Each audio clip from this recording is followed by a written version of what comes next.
ప్రభువైన యేసుక్రీస్తు నామమున అందరికీ ప్రైజ్ ది లార్డ్. నేడు హెబ్రోను క్యాలెండర్ వాగ్దానము కీర్తన గ్రంథము 69వ అధ్యాయము 9వ వచనము. నీ ఇంటిని గూర్చిన ఆసక్తి నన్ను భక్షించుచున్నది, నిన్ను నిందించిన వారి నిందలు నా మీద పడి ఉన్నవి. దావీదు గారు రాసినటువంటి కీర్తన. నీ ఇంటిని గురించినటువంటి ఆశ నన్ను భక్షించుచున్నది. దేవుని మీద ఆశ, దేవుని మీద తృష్ణ, దేవుని కొరకే జీవించాలి, దేవునితో ఉండాలి, దేవునితో సావాసం చేయాలి అని అనుకున్నటువంటి వాడు దావీదు గారు. తన యొక్క తలంపులు, ఆలోచనలు, తన యొక్క ప్రవర్తన దేవునికి ప్రీతికరముగా ఉండాలి అని జీవించినటువంటి వాడు దావీదు గారు. తనను దేవుడు ఏ విధంగా కనిపెడుతున్నాడో అది కూడా చెబుతూ వచ్చినాడు. అయ్యా, నేను కూర్చునుట, లేచుట, పనుకొనుట, నా క్రియలు, నా చర్యలు అన్నీ మీకు తెలుసు. నా హృదయ అంతరంగం మీకు తెలుసు. నా హృదయము మీ మీద ఏ విధంగా ఆశ పెట్టుకుంటుందో, మీ మీద ఆనుకొని ఏ విధంగా ఉంటుందో అని మీకు తెలుసు. హృదయ అంతరంగములను పరిశోధించేటువంటి దేవుడు మన దేవుడు. అందరి హృదయములను ఎరిగినటువంటి దేవుడు. ఆయన కనుదృష్టి లోకమంతా సంచారము చేస్తుంది. ఆయన యొక్క కనుదృష్టి ఎవరు నీతిగా ఉంటారు, ఎవరి నీతి లేనటువంటి వారుగా ఉంటారు, ఎవరు దేవుని హృదయములో దేవుని ఆత్మ నివాసము చేసుకున్నటువంటి వాడిగా జీవిస్తారు, ఎవరి హృదయము దేవుని మీద ఆనుకొని ఉన్నటువంటిదిగా ఉంటుంది, ఎవరి హృదయము దేవునికి చోటిస్తారు అనేది దేవునికి తెలుసు. అందుకని మనకు అపొస్తలుల కార్యములు 13వ అధ్యాయంలో దావీదు నా యొక్క ఇష్టానుసారుడు, ఇష్టమైనటువంటి వాడు, నా హృదయ అంతరంగములు, నా ఉద్దేశములన్నిటినీ ఎరిగినటువంటి వాడు, దేవుని యొక్క ఉద్దేశాన్ని ఎరిగినటువంటి వాడు, దేవుని యొక్క ఆశను, దేవుని యొక్క కోరికను తీర్చేటువంటి వాడు దావీదు గారు. నేడు దినాన మనము కూడా దేవుని కోసము ఒక్కరోజైనా ఆశగా బ్రతికినామా? దేవుని కోసము, దేవుని యొక్క ఉద్దేశాల కోసము ఏ రోజైనా పరితపించినటువంటి వారముగా ఉన్నామా? దేవుని కోసము ఏ రోజైనా నేను నా దేవుని పరిచయం చేయాలి, నా దేవుని ఇంటిని క్లీన్ చేయాలి, నా దేవుని ఇంటి మీద ఆసక్తి ఉన్నది అని ఏ రోజైనా మనం అనుకున్నటువంటి వారముగా ఉన్నామా? నీ ఇంటిని గురించినటువంటి ఆసక్తి నన్ను భక్షించుచున్నది. ఆసక్తి కలిగినటువంటి వాడుగా ఉన్నాడు. దేవుని ప్రేమించే విషయంలో, దేవుని మందిరాన్ని ప్రేమించే విషయంలో, దేవుని ఇంటి విషయంలో ఎంతో ఆసక్తి కలిగినటువంటి వాడుగా ఉన్నాడు. మనము ఎంత ఆసక్తిగా ఉన్నామో దేవుని ఇంటిని ప్రేమించే విషయంలో, దేవుని ప్రేమించే విషయంలో, దేవుని యొక్క ఉద్దేశాలు ఎరిగే విషయంలో, దేవుని యొక్క సంకల్పాలను గుర్తెరిగే విషయంలో, దేవుని కోసం జీవించేటువంటి విషయంలో, దేవుని యొక్క ప్రవర్తన ద్వారాగా జీవించేటువంటి విషయంలో మనం ఎంత ఆసక్తిగా ఉన్నామో, ఎంత ఆసక్తిగా ఉన్నామనేది మనకు ప్రశ్న. మనము జీవించుచున్నామని పేరు మాత్రమే ఉన్నది, కానీ మృదులముగానే జీవిస్తున్నాము. ఆత్మ లేనటువంటి జీవితము, ఉజ్జీవము లేనటువంటి జీవితము, దేవుని కొరకు రోషముగా జీవించలేనటువంటి జీవితంతో జీవిస్తున్నటువంటి వారముగా ఉన్నాము. దేవుని ఇంటి కొరకు, దేవుని పని కొరకు, దేవుని కొరకు జీవించినటువంటి ఒక్క రోజైనా, ఒక గంట అయినా, ఒక సెకండ్ అయినా ఉన్నదా? దేవుని యొక్క మనసు ఎరిగినటువంటి వారముగా ఉండాలి. దేవుని యొక్క ఉద్దేశములను ఎరిగినటువంటి వారముగా ఉండాలి. దేవుని ఇంటి మీద ఎంతో ఆశ కలిగినటువంటి వాడుగా ఉన్నాడు. అందరూ తమ తమ ఇళ్లలో వండుకుంటూ ఉన్నారు, తింటూ ఉన్నారు. అలాగే రకాలుగా అనేకమని ధనము సంపాదించుకుంటున్నారు. కోడలు, మెద్దలు అనేక రకాలుగా సంపాదించుకుంటున్నారు. కానీ నాకు నివాస స్థలము లేదని ఆగా దావీదు ఎరుగుతూ వచ్చినాడు. దేవునికి నివాస స్థలము లేదే, నేనైతే బంగ్లాలో ఉన్నానే, నేనైతే కోటలో ఉన్నానే, కానీ నా దేవుడికి ఉండడానికి ఒక స్థలము కూడా లేదే అని పరితపించినాడు. తన యొక్క ఆలోచన, తన యొక్క వైఖరి చూడండి. దేవుని కోసం ఏదో ఒకటి చేయాలి, దేవుని కోరిక ఏముందో తెలుసుకోవాలి అని గుర్తెరుగుతున్నటువంటి వాడిగా ఉన్నాడు. దేవుని కోరిక ఏ రోజైనా మనము గుర్తెరుగుతూ వచ్చినామా? అయ్యా, మీ కోరిక ఏమిటి? నా ఎడలో ఉన్నటువంటి మీ కోరిక ఏమిటి? నా ద్వారా నెరవేర్చుకోవాల్సినటువంటి కోరిక ఏమిటి అని ఏ రోజైనా ప్రార్థన చేసినామా? అయ్యా, నా ద్వారాగా ఏ పనులు చేయాలి, నా ద్వారాగా మీ మందిరానికి ఏమి ఉపయోగము, నా ద్వారాగా మీ పరిచర్యకు, నా ద్వారాగా ఏమి మీకు లాభము, మీ యొక్క ఉద్దేశాలు, మీ యొక్క సంకల్పాలు అని ఏ రోజైనా మనము దేవుని అడుగుతూ వచ్చినామా? అడగలేదు. దేవుని కోసము మనము ప్రయాసపడటము ఎప్పుడు మానేసినాం. మన యొక్క సొంత ఇల్లులు, సొంత ఇష్టానుసారమైనటువంటి ఆలోచనలు, తలంపులు, మన యొక్క పిల్లలు, మన యొక్క ప్రవర్తన, మన యొక్క ధనము, మన యొక్క వీటి కోసమే ప్రయాసపడుతున్నాము. కానీ దేవుని యొక్క ఉద్దేశాలు, దేవుని యొక్క కోరికలు, దేవుని యొక్క ఏమి ఇష్టమో మనము జీవించలేనటువంటి వారముగా ఉన్నాము. మనకు అన్నీ కావాలి అని దేవుని దగ్గరకు వస్తాము. అయ్యా నాకు అది లేదు, ఇది లేదు, అయ్యా నా కుటుంబం ఈ సమస్యలో ఉంది, నాకు అలాగా ఇలాగని నువ్వు గోజాడుకొని దేవుని దగ్గర పొందుకున్నటువంటి వారముగానే కనిపిస్తున్నాము. కానీ దేవుని యొక్క కోరిక, దేవుని యొక్క ఉద్దేశము, దేవుని యొక్క సంకల్పాలు నీ ఎడల ఏమై ఉన్నాయో ఒక్కరోజైనా అడుగుతూ వచ్చినావా? దేవుని కోసము ఏ రోజైనా పరితపించి ఆసక్తిగా మందిరానికి వచ్చినటువంటి రోజులు ఉన్నాయా? మనం మందిరానికి వస్తాము లేటుగా, 10:30 అంటే దాదాపుగా 12ంటికి 11:30కి వస్తాము. ఎక్కడ ఉన్నది నీ ఆసక్తి? దేవుని మీద ఎక్కడ ఉన్నది ఆసక్తి? ఎక్కడ కనిపించట్లేదు. దేవుని మందిరాన్ని ప్రేమించే విషయంలో ఆసక్తి కలిగినటువంటి వాడు, దేవుని యొక్క ఇంటిని గురించి ఆసక్తి కలిగినటువంటి వాడు, దేవుని యొక్క పరిచర్య, దేవుని యొక్క బిడ్డలు, దేవుని యొక్క సహవాసము, ప్రతి దాని విషయంలో ఆసక్తి కలిగినటువంటి వాడుగా ఉన్నాడు. రాజు సైతము, ఒక రాజుకు తన యొక్క సమయాన్ని కేటాయించడానికి ఎంతో ఆలోచించవలసినటువంటిది. కానీ సమస్తము నా దేవుడే అని గుర్తిరుగుతూ వచ్చినాడు.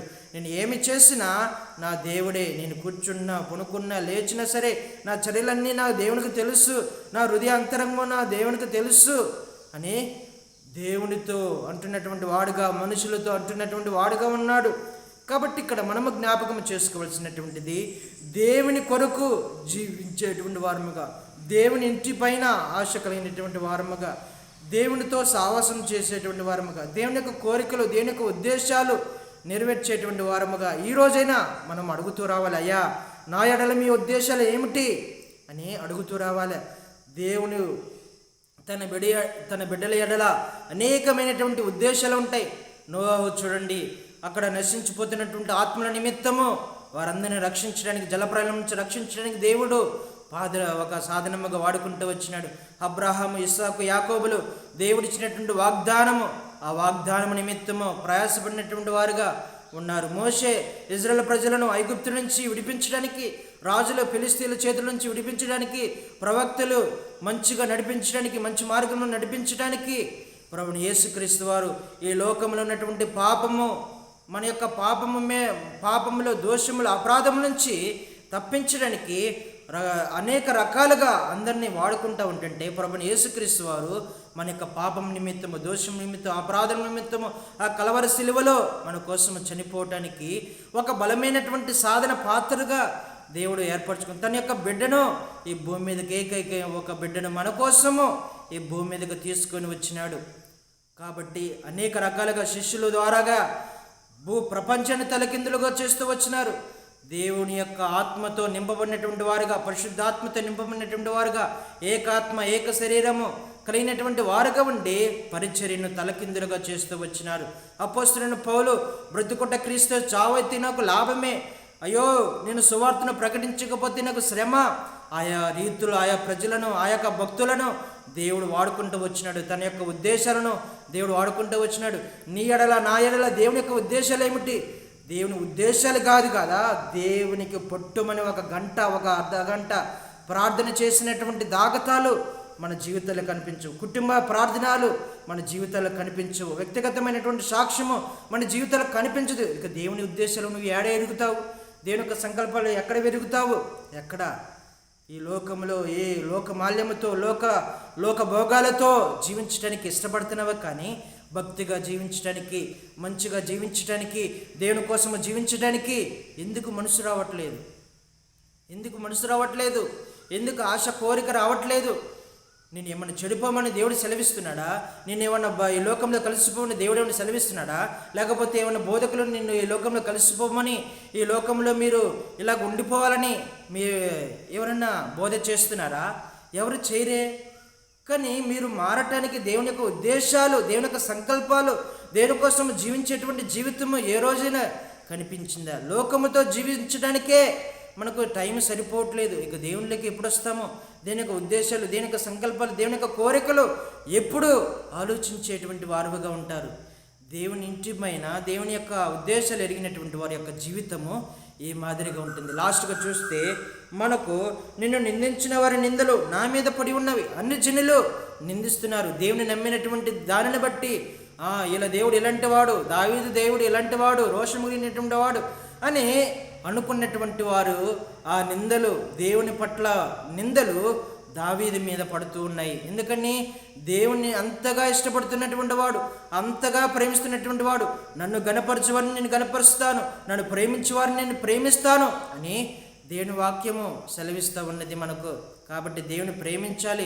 ఈ లోకములో దేవుని నిమిత్తము శ్రమల పడటము అది దేవుని చిత్తము, మనకు దేవుని చిత్తము.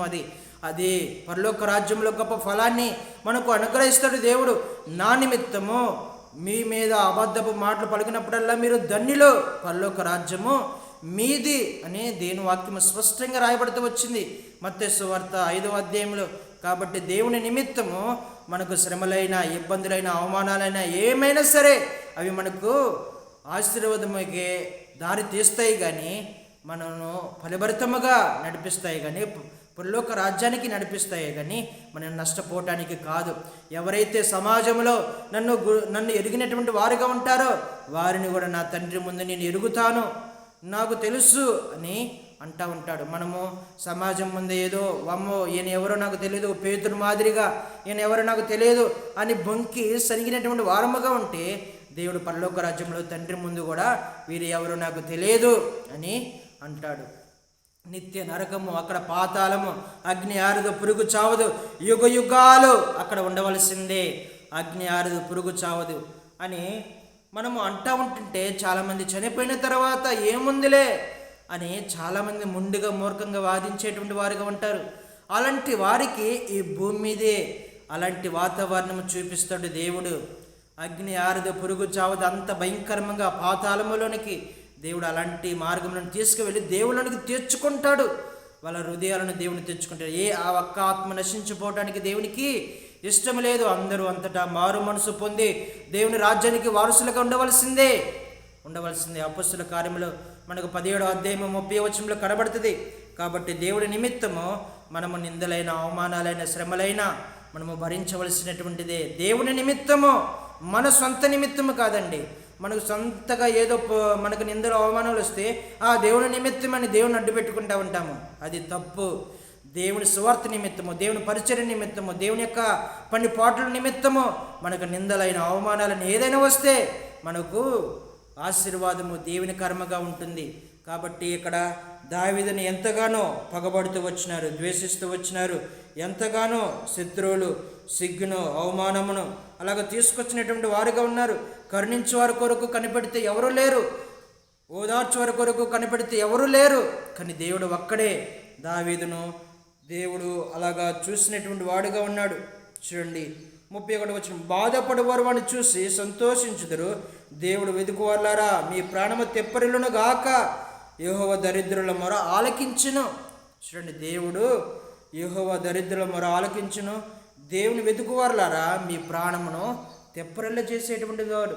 ఈ మనుషులు ఎవరైనా సరే మిమ్మలను హేళన చేసిన, అవమానపరిచిన, నిందాస్పదంగా చేసిన, అపకీర్తి తీసుకొచ్చినటువంటి వారుగా ఉన్న, అబద్ధ సాక్ష్యములు మీ మీద మోపుతున్న, అనేక రకాలుగా మీ వెనుక గోతులు తీస్తున్న, కొంట్రు, కుళ్ళు, కుతంత్రాలు, పగలు, ఈర్ష్యలు అని మీ మీద ఎవరైతే అనుకున్నటువంటి వారుగా ఉంటారో దేవుడు మీ ప్రాణములను తెప్పరిల్ల చేయడానికి దేవుడు ఈ విధముగా మాట్లాడుతున్నాడు. దావీదు యొక్క ప్రాణమును దేవుడు తెప్పరిల్ల చేస్తూ వచ్చినాడు. ఆదరించే వాళ్ళు ఎవరు లేరు, కనికరించే వాళ్ళు ఎవరు లేరు, ప్రేమించే వాళ్ళు ఎవరు లేరు. ఎంత అవమానాలు, సిగ్గు, అపయాస్వాదము అనేక రకాలుగా పక్కనున్నటువంటి వారు నిందలు వేస్తున్నటువంటి వారుగానే ఉన్నారు. కానీ ఎవ్వరు కూడా తన యొక్క ప్రాణమును తెప్పరిల్ల చేసేటువంటి వారు ఎవరు కనిపించలా. కానీ దేవుడు ఒక్కడు మాత్రమే మన జీవితంలో, మన కుటుంబంలో ఎవరైనా, మన తల్లిదండ్రులు కానీ, మన యొక్క భార్య కానీ, భర్తలు కానీ, మన యొక్క పిల్లలు కానీ ఎవరి వలన మన ప్రాణము తెప్పరిల్ల చేయడానికి వీలు లేదు. కానీ దేవునికి మాత్రమే మన యొక్క ప్రాణము తెప్పరిల్ల చేసి ఆనందముగా, సంతోషముగా గెంతులు వేసేటువంటి వారముగా దేవుడు అలాగా సిద్ధపరుస్తాడు. దావీదుని ఏ విధంగా సిద్ధపరిచినాడు మనల్ని కూడా అలాగా సిద్ధపరచడానికి దేవుడు ఇష్టపడుతున్నాడు. ఇలాగ దేవుడు మనందరిని దీవించి ఆశీర్వదించి నడిపించునుగాక. ప్రార్థన చేసుకుందాం. పరిశుద్ధుడా, ప్రేమగల తండ్రి, మీ పరిశుద్ధ నామమును బట్టి వందనాలు, స్తోత్రాలు చెల్లిస్తున్న ప్రభా. ఈ ఉదయకాల సమయంలో దావీదు గారితో మాట్లాడినటువంటి మాటలు, మీ ఇంటిని గురించినటువంటి ఆసక్తి నన్ను భక్షించుచున్నది. ప్రభా మేము కూడా మీ ఇంటి గురించినటువంటి ఆసక్తిని ప్రభు మీ యొక్క ఉద్దేశాల కోరికలు నెరవేర్చేటువంటి వారముగా సిద్ధపరచండి. మీ కొరకు నిందలైన అవమానాలైన ఏమైనా ప్రభు భరించడానికి మాకు ఓపికను సహనమును దయచేయండి.